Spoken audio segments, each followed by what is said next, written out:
39 años, 9 regates exitosos en un solo partido, la cifra más alta de todo el torneo. 2 asistencias que mandaron a un país entero a las calles. Y todavía hay gente preguntándose si Lionel Messi está de capa caída. Créeme, después de lo que pasó ayer en la semifinal del Mundial, esa pregunta ya no tiene sentido. Lo que vamos a contarte ahora mismo es la historia de cómo un entrenador se pegó un tiro en el pie él solito, de cómo un capitán inglés perdió los papeles delante de las cámaras y de cómo un genio argentino, a una edad en la que la mayoría ya piensa en el retiro, volvió a demostrar por qué sigue siendo el mejor del planeta. Vamos a situarnos. Argentina contra Inglaterra, semifinal del Mundial, el partido que todo el mundo esperaba desde hace meses por la historia que arrastran estas 2 camisetas. Malvinas, la mano de Dios, la expulsión de Beckham en el 98, un cruce que pesa más que cualquier otro en el fútbol mundial. Y sin embargo, el primer tiempo fue, sinceramente, un bodrio. Un desastre táctico y anímico que nadie se esperaba. El árbitro decidió no repartir tarjetas amarillas a la primera de cambio, y eso disparó la dureza en el mediocampo hasta niveles absurdos. Argentina salió cargada de intensidad, Inglaterra respondió con su típica agresividad física, pero el resultado fue un fútbol prácticamente inexistente. 45 minutos para el olvido. Y aquí es donde la historia empieza a ponerse interesante de verdad. En la segunda mitad, todo cambió.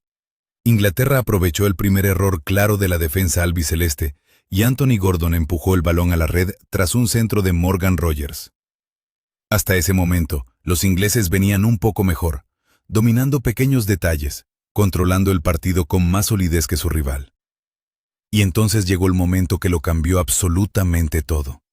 Thomas Tuchel, con su equipo arriba en el marcador en una semifinal de Mundial, decidió meter a su equipo entero dentro del área. No propuso nada. Ni un solo intento de jugar con el balón, ni una salida organizada. Nada. Sacó a Anthony Gordon, sacó a Declan Rice, metió defensores, pasó de línea de 4 a línea de 5 en pleno partido. Y aquí viene el dato que lo explica todo. Cambiar el sistema defensivo a mitad de partido casi siempre provoca caos, líneas descoordinadas, nerviosismo. Hay estadísticas de otras ligas que muestran que, cuando un equipo pasa a 5 defensas defendiendo una ventaja mínima entre el minuto 60 y el 85, pierde esa ventaja en 1 de cada 3 casos. 1 de cada 3. Tuchel lo sabía, o debería haberlo sabido. Y aquí está el problema real, el que casi nadie menciona. No fue solo la decisión de plantar el autobús contra un ataque con Messi, Enzo Fernández, Lautaro Martínez y Julián Álvarez. Fue la ejecución. Inglaterra defendió fatal. El único motivo por el que aguantaron tanto tiempo fue Jordan Pickford, que sacó a su equipo del apuro balón tras balón. Y aún así, Tuchel jamás modificó el plan. Se quedó ahí, parado, confiando en resistir con un equipo que ni siquiera había entrenado ese sistema durante la semana. Después del partido, el propio Tuchel salió a defenderse diciendo que era fácil hablar de decisiones equivocadas cuando todo sale mal, que ahora hay 1 millón de entrenadores que saben lo que había que hacer. Y tiene razón en parte. Pero amigo, si ese autobús hubiese funcionado, si Inglaterra hubiese llegado a la final jugando ese fútbol horrendo, todo el país lo hubiese celebrado igual. El problema no es solo la valentía de la apuesta, es que la apuesta estaba condenada desde el minuto 1. Y ahí, justo ahí, apareció Messi. El capitán argentino leyó la pasividad inglesa como solo los genios saben leer un partido.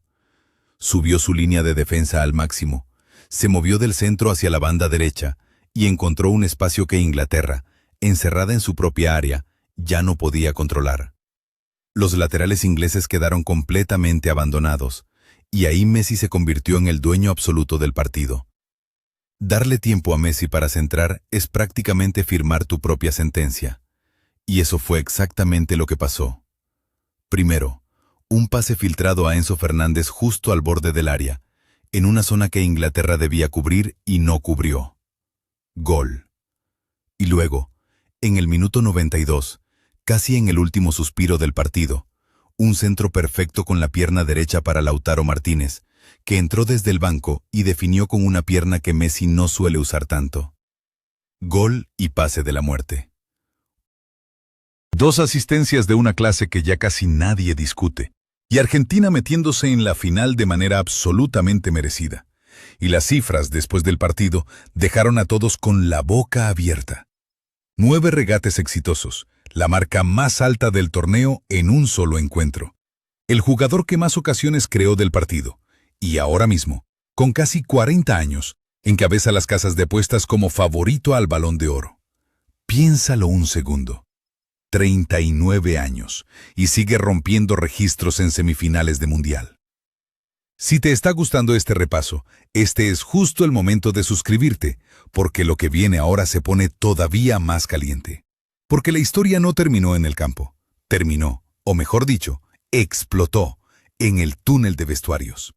Un video grabado por hinchas argentinos, publicado por un medio español, muestra a Jude Bellingham acercándose por detrás a un futbolista argentino y golpeándolo en la nuca sin ningún motivo aparente. Se acercó y sin mediar palabra, le pegó. Los compañeros del jugador argentino reaccionaron de inmediato y se armó una tangana en toda regla. Un partido que ya venía cargado de historia y de tensión no podía terminar sin escándalo.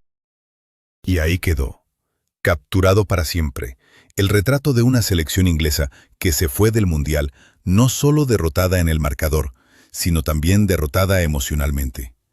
Bellingham, uno de los mejores futbolistas del planeta, perdiendo los papeles en el momento más doloroso. Mientras tanto, en el resto del mundo del fútbol, las cosas tampoco están tranquilas. En Italia, Paolo Maldini fue nombrado director técnico de la Azzurra, y su primer gran objetivo era Pep Guardiola. Pero al parecer, los primeros contactos no dieron el resultado que Maldini esperaba, y ahora la balanza se inclina hacia un viejo compañero de vestuario, Andrea Pirlo, que hoy dirige a un modesto equipo en Emiratos Árabes. Pirlo llega con un currículum injustamente subestimado, con pasos complicados en la Juventus, en Fatih Karagümrük y en la Sampdoria, siempre con plantillas desmanteladas antes de su llegada. Si Maldini se equivoca con esta apuesta, no solo puede rodar la cabeza de Pirlo, también la suya. Y en Madrid, José Mourinho ya está imponiendo disciplina en el Real Madrid, apostando por un 4-2-3-1 y exigiendo a los futbolistas llegar más de 1 hora y media antes de cada entrenamiento. El objetivo, según fuentes cercanas, es recuperar los estándares físicos de la época de Cristiano Ronaldo, mientras la prensa española sigue señalando problemas de disciplina nocturna en el vestuario blanco. Y ojo, porque Florentino Pérez tiene un nuevo objetivo galáctico. Michael Olise, del Bayern de Múnich, que según fuentes cercanas al jugador, sueña con vestir de blanco, algo que podría cambiar completamente el pulso de la negociación. Tampoco podemos olvidar el dato que sigue dando vueltas por redes. Kylian Mbappé terminó el Mundial con una sola acción defensiva exitosa en 7 partidos completos. 1. Cualquier portero del torneo defendió mejor que él. No es que un delantero deba defender como un central, pero cuando un futbolista queda completamente desconectado del trabajo colectivo, el resto del equipo termina pagando ese desgaste. Y no hace falta ir muy lejos para ver un ejemplo perfecto de eso. Ayer mismo, Inglaterra. Así que ahí lo tienes. Un mundial que sigue regalando drama en cada esquina.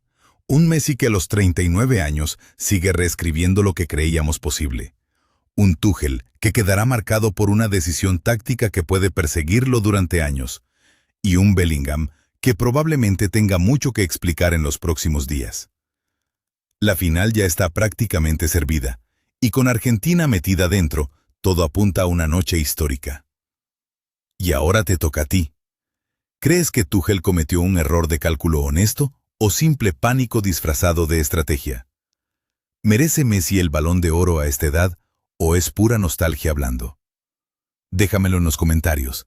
Dale like si este análisis te voló la cabeza tanto como a mí y suscríbete, porque esta semana el fútbol no ha hecho más que empezar a ponerse loco de verdad.